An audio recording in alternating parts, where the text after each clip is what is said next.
Hello everyone! It's been a while na hindi ako nag-upload ng mga cooking videos ko. So for today's video guys, gusto ko lang i-share sa inyo itong minatamis na langka. Try this guys, ang sarap.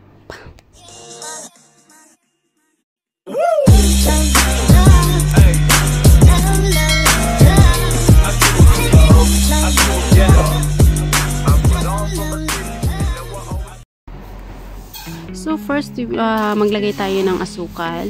Siguro mga 1 cup na asukal to or 2. Ganon. It's depend. Kasi depende sa walang measure to. Basta ganito lang. Naglagay ako ng mga 2 cup. Siguro 2 cup. Tapos naglagay ako parang nadamihan ko ng tubig. Sobra. Pero titingnan natin mamaya guys kung okay lang yung niya. Kasi tansyado lang, tinatansya ko lang. Tapos, ito yung ito yung langka na binigay dito sa amo ko. First time ko sa loob ng sa loob ng 1 dekada nagkaroon ng langka dito. Pinadalan kami ng langka, ayaw ng amo ko kasi ang amoy. So, kaysa naman matapon, binigay niya sa amin kasi ang dami. Hinimay ko siya, tapos sabi ko, nag-iisip ako kung anong gagawin ko. So, naisipan kong gawin pala minatamis. Ganon. Tapos, ipalaman siya sa tinapay. Ayan. Ginawa ko siya, tinry ko talaga, tinry ko siyang lutuin. So yung nakakita ko ng video, pero ito my own talaga, kumbaga estimate ko lang yung mga ricados niya, yung asukal, yung tubig, tsaka ito. Hindi ko siya inano kasi kung ilang asukal, ilang tubig, ganun yung measurement niya. So, kaya guys, ilagay lang natin to, pakuluan natin hanggang sa lalambot yung langka. Yung tawag talaga na yung matamis. Yung matamis talaga. Pero, i-try natin mamaya kung hanggang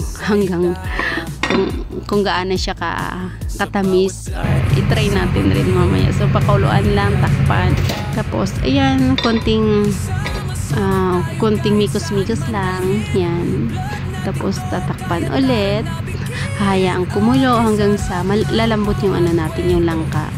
Kasi ewan ko, hindi ako mapakali, maya-maya tingnan, maya-maya takpan, mamaya-maya titingnan ko na naman. Kaya ayan, pinakuluan, ayun, kumulo na. So tingnan naman natin. Ayan, 'di ba siya? Malambot na. Yan, malambot na siya. So kailangan lang natin na halu-haluin or mikos-mikos lang. Yung tamang mikos-mikos lang. Ayan. Yan, malambot na siya, pero sa tingin ko yung tubig ang dami talaga. Parang nadagdagan ko yung tubig. Siguro pag magluto ka ng ganito, yung tubig mo is siguro 2 cup na sugar, 1 cup na tubig. Tapos siguro mga or mga 1 kilong langka, ganon yung gagawin mo para hindi siya, kasi yung ginawa kong ito parang ang daming tubig. So, kailangan lang natin takpan ulit hanggang sa lalapot na talaga. Pero, sa tingin ko hindi ito lalapot kasi ang daming tubig eh.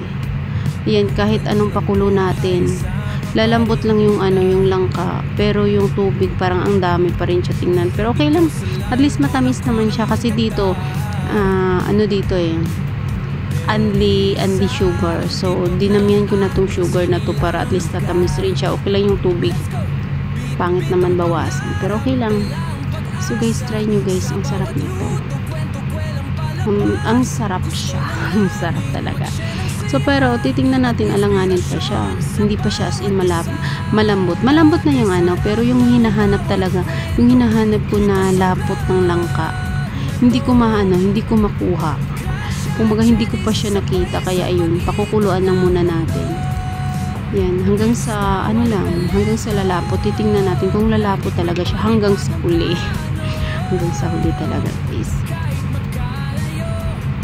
Ayan, tatakpan na naman natin, pakukuluan naman natin. Ewan ko kung ayan, hinahayaan ko na lang muna.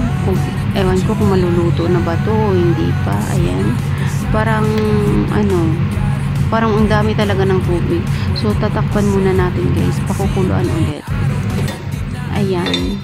Kasi tinatakpan ko siya, umaapaw naman. Yung hirap pong takpan, hayaan ko na lang. So, sa tingin ko guys, malambot na. So, ilipat na lang natin sa lanyera. Itong yan, dito ko siya nilagay. Tingnan niyo yung hindi talaga siya malapot. Yan, hindi siya malapot, pero matamis na. Hindi siya malapot, pero yung yung langka, malambot na. So, ito na guys, itry na natin siya. Lagyan natin sa tinapay. Ayan. Kukuha tayo, lagyan natin ng palaman yung tinapay natin. Malambot na yung langka. Ang problema, hindi malapot. Ewan ko bakit. Hindi na sobrahan lang talaga ng tubig. So, susunod yung tubig ko, babawasan ko na. Try ko nga rin nung lutuin sa Pinas kung okay siya. So, maglagay na tayo sa tinapay. I-try na natin. Titikman na natin, guys.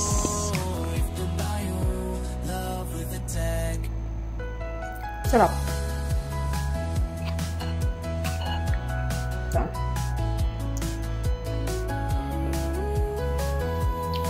Sarap niya.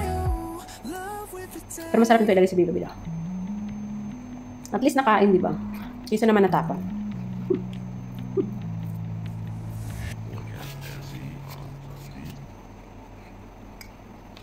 Sarap siya guys. I-try nyo. Sarap.